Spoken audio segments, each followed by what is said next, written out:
Hi,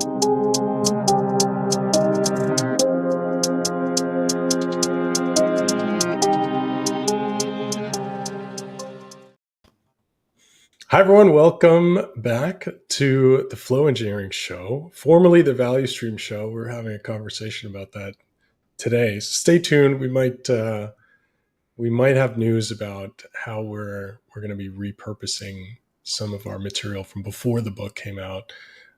But for today, what we're going to talk about is improvement kata.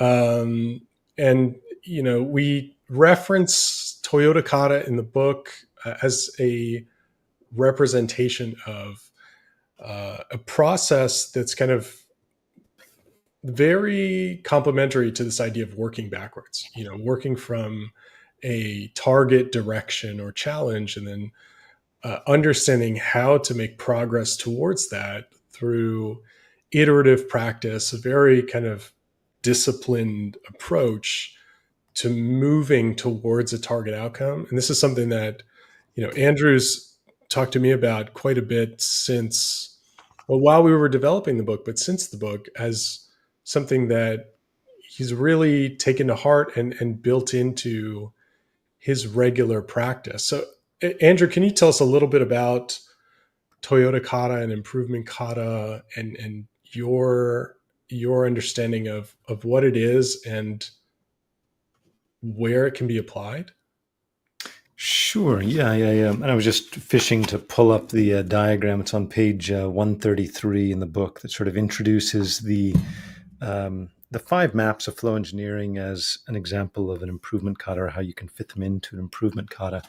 But so the idea of improvement kata, it's kind of a, it was only codified in that way. Sorry, codified. Sorry for the semi pun. Not long ago, maybe 15 years ago, by Mike Rother, as kind of an outgrowth of the world's continued study and analysis of what really differentiated Toyota as a company, what characterizes lean. The brief history is that originally everybody was focused on lean as specific types of process like Kanban and just in time and so forth. But then gradually, through Steve Spear's work, identifying that it's decoding the DNA of the Toyota production system, or the thinking people system, realizing that what really distinguished them is equipping every individual to be a scientist, to be a scientific thinker.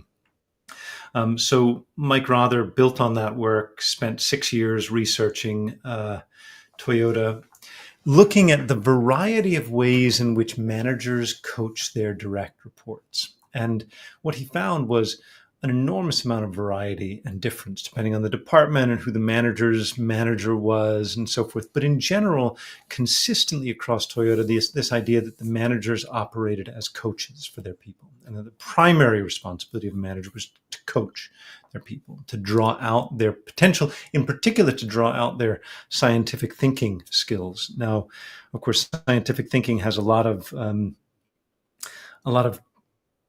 characteristics, but the general defining characteristic of scientific thinking is this.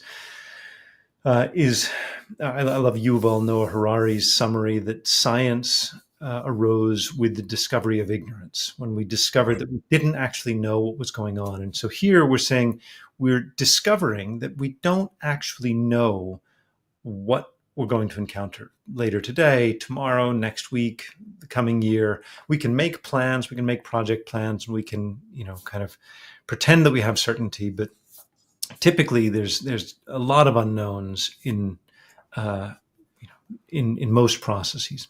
And so acknowledging those unknowns and recognizing that the only thing we can know is what is directly immediately in front of us, what you could call the current condition, and what we want to happen, what we're imagining could be the case. We can call that the target condition. And one of the characteristics of the target condition is that it exists only in your imagination.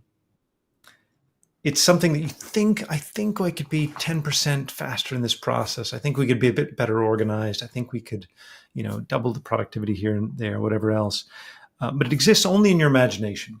Now, you might have lots of different aspects in your imagination of exactly how it would function and so forth. But if that's not where you are today, there's a gap. And so, Mike Rother wrote this book called Toyota Kata. I don't have a pretty book cover on there, but in there, he introduces this idea that between the current condition and the target condition, there's this gray zone.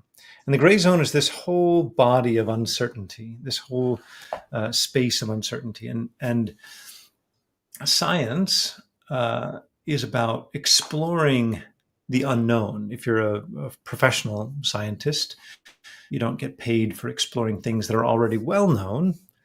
You get, unless you're replicating research, you get you get paid for exploring what's not yet known. And so this idea of when you're dealing with what's unknown, what you do is you put forward a hypothesis, and then proper research is done by putting forward a hypothesis, building a mental model of how you think the world works, putting forth a hypothesis that if the world in fact works that way, then if we do this, this, and this, we should get these outcomes. And you explicitly and clearly state what it is that you're going to do and what it is that you think is going to happen. And it's critically important that you do that before you run the experiment. Then you run an experiment. And the reason it's so critically important to do that before you run the experiment is that the purpose of the experiment is to potentially prove yourself wrong, to invalidate a hypothesis. Now, ideally, none of us actually really like being wrong. And so this is kind of one of the main psychologically uncomfortable parts of science, is that you can invest a lot of energy and so forth, and then you sort of end up disproving your hypothesis, and it seems like you've not made any progress, although you have made this quiet progress. You've realized that you were wrong. It's just hard to publish those studies with negative findings. And so Mike Rother put together this idea of the Toyota Kata as a way to basically simulate the scientific thinking process in a business context. And so Toyota Kata is a little daily ritual, daily rhythm. And it takes the name kata, obviously, from Japanese martial arts, where I too, as a young karate kid devotee, did some karate practice when I was 10 years old. And you do the kata, and it's a kind of a ritualized form where you'll go through the same sequence of motions, but you practice it again and again, day after day after day. And so in a martial arts kata, what you're doing is you're building in to your muscle memory, to your nervous system on a very deep level, these instincts about when you feel this, you react in this way, you move in this way. And so the kata becomes more and more innate as you practice it. Initially, it starts very conscious, gradually becomes more innate, eventually just becomes automatic and routine. Now, similarly with this improvement kata, Toyota Kata consists primarily of what's called the improvement kata, which is the learner's process of going through the scientific thinking process. Initially, it's a bit awkward and formalized, and first you do this, then you do that, and so forth. But the idea is through daily repetition, through ongoing daily repetition of this sequence of scientific thinking experiments, it becomes more and more innate, more and more automatic, and eventually scientific thinking just becomes the way you operate. And so, as a bit of a long introduction, but Mike Rother said, that for the first 6 months you're doing it, follow the kata exactly as it's been put forward.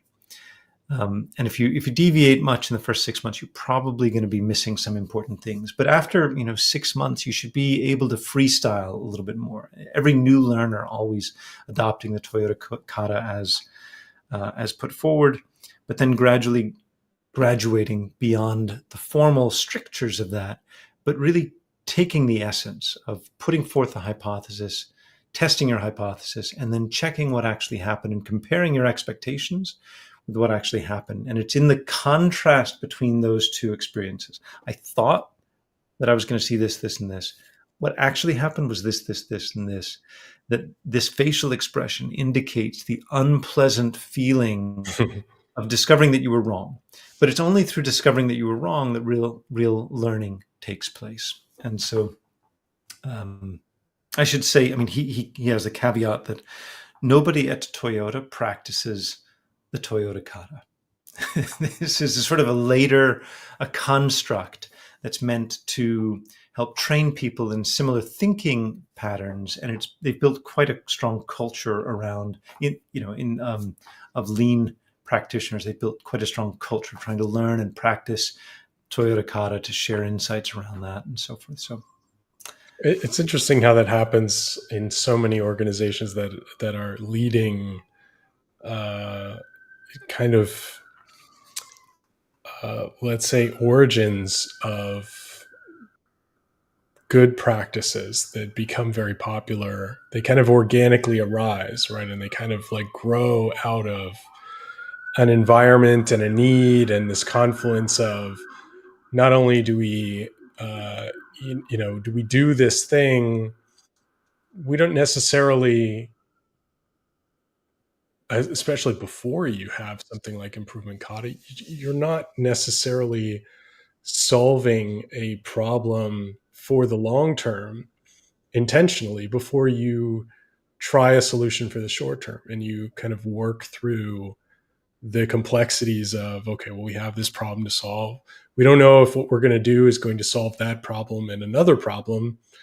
And over time or retrospectively, you sort of realize, uh, oh, that was quite useful. And uh, it pays to package that up so that more people can understand it, or it becomes portable to different contexts, or sustainable when somebody changes position and they need to hand a responsibility to somebody else. So um, it's interesting how it kind of evolved out of practice, and then it shares that attribute with many other practices in well-known organizations like the Spotify model, right? You'll hear everyone from Spotify say, we don't use the Spotify model. And of course, it reflected the way that they did things and saw things at a specific point in time, such that it was easy enough to package up and share with the world.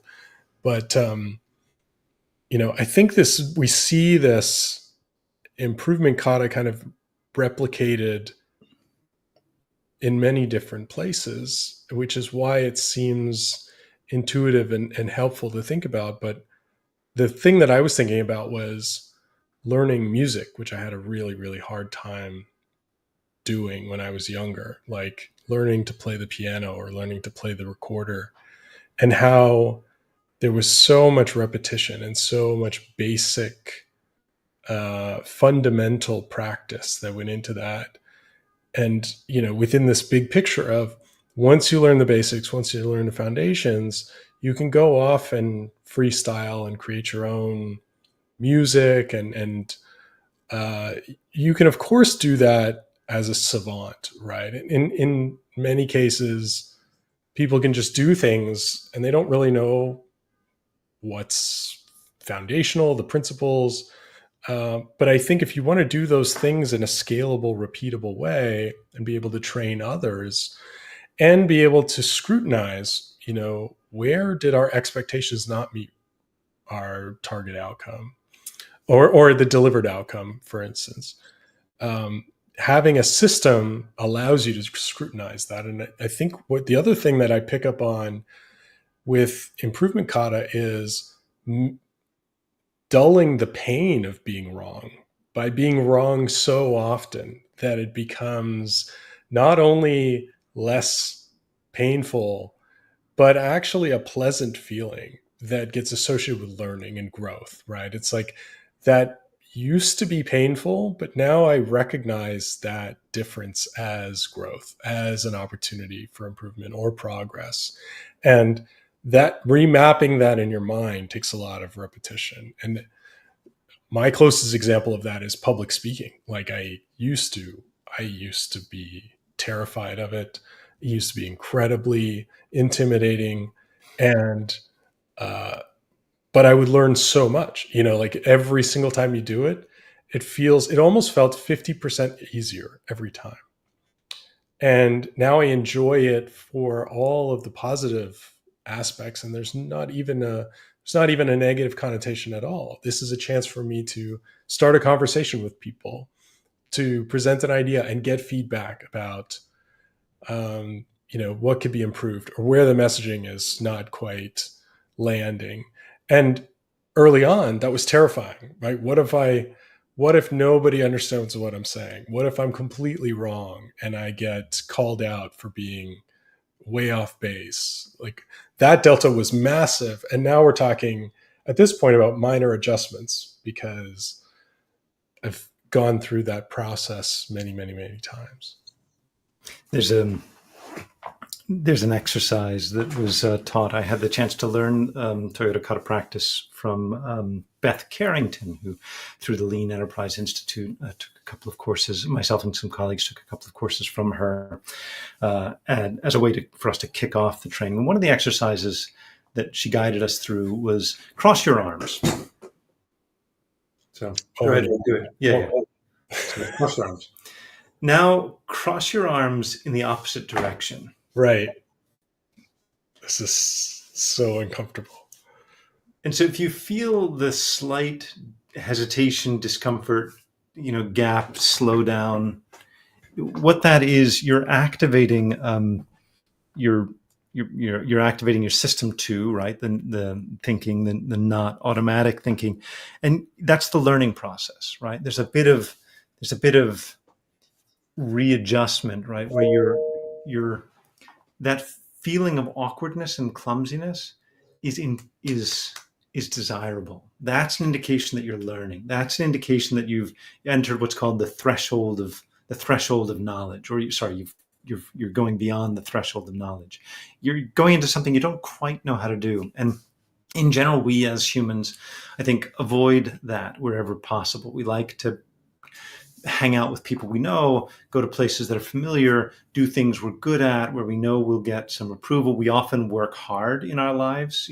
Everybody's early life is just a comedy of errors, of one embarrassing situation after another, right? From learning to walk to learning to speak and learning to do math and so forth. And there's a long trail of humiliating events that sort of traumatize us, the mild traumas of, if we're lucky, yeah.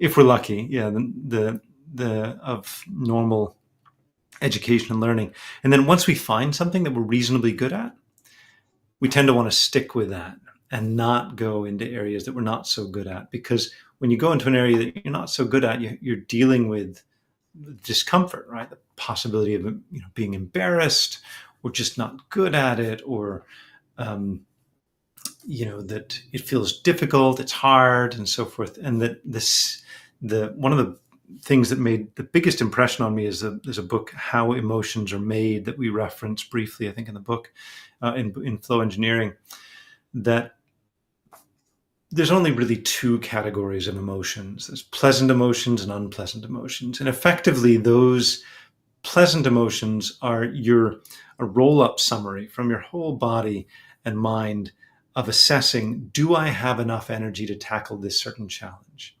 Then if so, you feel pleasant about it. But if you have a roll-up summary of your mind, body, everything, and you think, I don't have enough energy to tackle this challenge, it feels unpleasant. And so there's a direct and definite association between how much effort is required for something and how pleasant or unpleasant it is. And that's why, sitting down on the couch with a cupcake and a glass of wine and watching Netflix and so forth is just pleasant because it doesn't require much energy and so forth. Whereas training our mind in any particular way, right, it has an unpleasant aspect. And so you have to learn to develop a taste for that. The analogy, you mentioned the analogy of playing a musical instrument. The analogy I like, I just got back from Hyderabad, India, where Otter Rabbit, our company, has an office. The folks in Hyderabad, they love spicy food, much, much spicier than many, many regions around India. And Indian food generally is pretty spicy, but food in Hyderabad is like, even people from Hyderabad, sometimes they get a dish and they're like, oh my God, what is this? But they keep coming back for more. They just can't get enough. And I like thinking about, there's 5 tastes. The tongue can detect 5 tastes: sweet, sour, salty, bitter, and the umami flavor, right? Now, spicy food, jalapeno pepper, it's none of those 5. it's not a taste thing. It is the pain receptors. It's Right. just pain. The taste spice is pain. That's pain flavored. Um, and learning is pain flavored, Yeah. right? Yeah. You're coming up against this, you're wrong. And most of us are dealing with so much more uncertainty than we like to acknowledge. And so if you can't develop a taste for learning, and the pain of learning, you will tend to redirect that painful Mm. experience of failure towards somebody else. Well, the SRO team really should have done a much better job with their analysis, or these Mm. damn compliance legal requirements are so annoying, or the customers are just impossible to deal with. You're always going to redirect it to somebody else, as opposed to acknowledging that I made a bet on that and I was wrong. Mm. Um, and obviously that's where you want to make a lot of small bets. You don't want to make big risky bets. You want to make a lot of Right. small bets. Right. Yeah. This, this makes me think about, Mihai Csikszentmihalyi's manifestation of flow with this like marriage of challenge and skill where, you're just in the zone of making progress, right? And progress is this, I think, like underrated human need, right? Like what gets you off the couch when you have been on the couch with the cupcake and the wine? It's, yeah, you run out of cupcakes and you run out of wine at some point, and maybe, Netflix chastises you um, at some point Do they against have your do better they have judgment. a chastisement feature now? Well, Will they? there's a "Are you still there?" That comes up if you've just fully zoned out. But I think that it is uh, it is that need for progress or the desire for progress that we can tap into, or that motivates us at some point. But I think that Patrice in the chat has highlighted that invalidating a hypothesis is also progress and not necessarily negative. I think that's very powerful, and it reminded me of, I think it's attributed to Edison saying that I haven't failed 10,000 times. I just found 10,000 ways that don't work. And when your perception of work and progress is framed that way, there's a lot of positivity behind that. And I think um, really positively frames this experience of failure as progress, and recasting that as progress, I think is well justified, because we tend not to make the same mistake twice, at least not in the same way. If it was, if we truly felt that pain, if we truly felt the outcome of that failure, that tends to worm its way into our ways of thinking in a very deep, evolutionary way, right? Where we might have got away with it last time, but we might not get away with it next time. So it kind of stays there and builds these guardrails that help guide us and help us make decisions or see things in terms of risk. And sometimes, the risk is actually less than we feared, right? And we actually have more opportunity to take risk, or we failed some opportunity cost by not taking a risk, and so it goes that way as well. So Andrew, before we wrap up, like, how do you see this playing in directly to flow engineering? Like, how do you see improvement kata represented in flow engineering? Yeah.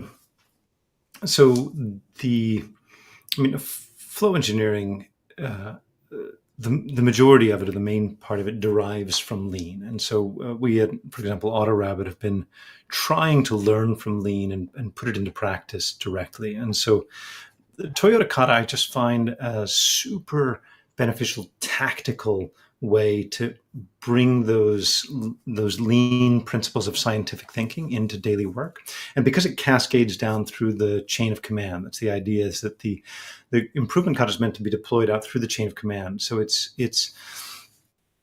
got this it's kind of in this sweet spot where just like that flow channel that you were mentioning, is in the sweet spot between anxiety and boredom. Um, that that and I guess just on that topic, anxiety, like, to experience flow, you need to be free from a challenge that's too great, which triggers anxiety, and a challenge that's too small, which triggers boredom. But the thing is, and sorry for digressing here and going back a little bit, the thing is, if you are very self-conscious and have not developed an appetite for learning, then everything will tend to trigger anxiety. Mm. So you won't really take on those challenges. Your threshold of anxiety is so high, it's very, very hard to carve out a flow channel. It's very hard to get started, because when you first get started, it's all anxiety. Like those two axes that you mentioned, right? When you first start, it's nothing but anxiety above you. It's just that whole weight of anxiety that you have to overcome.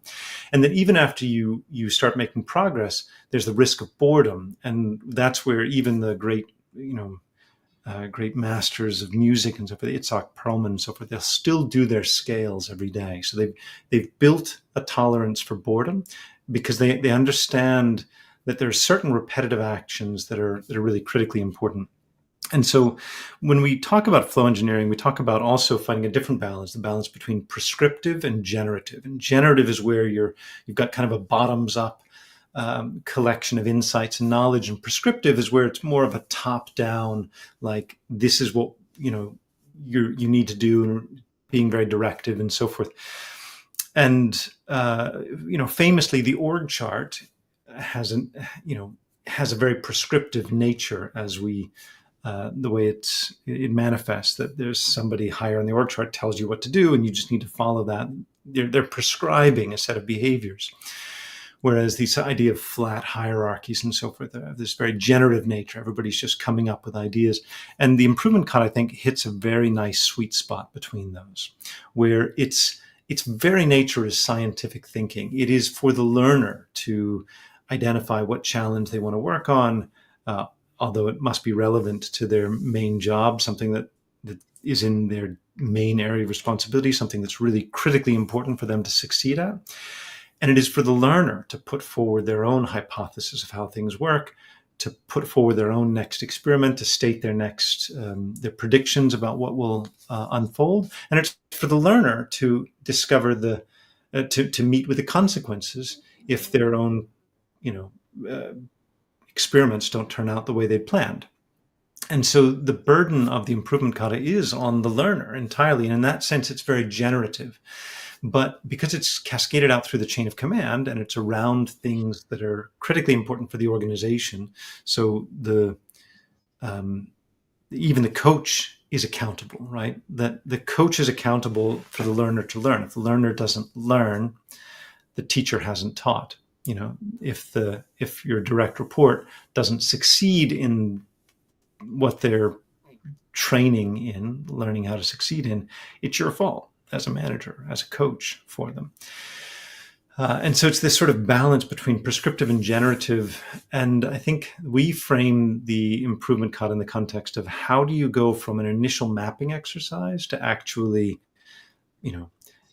carrying out those improvements and seeing if you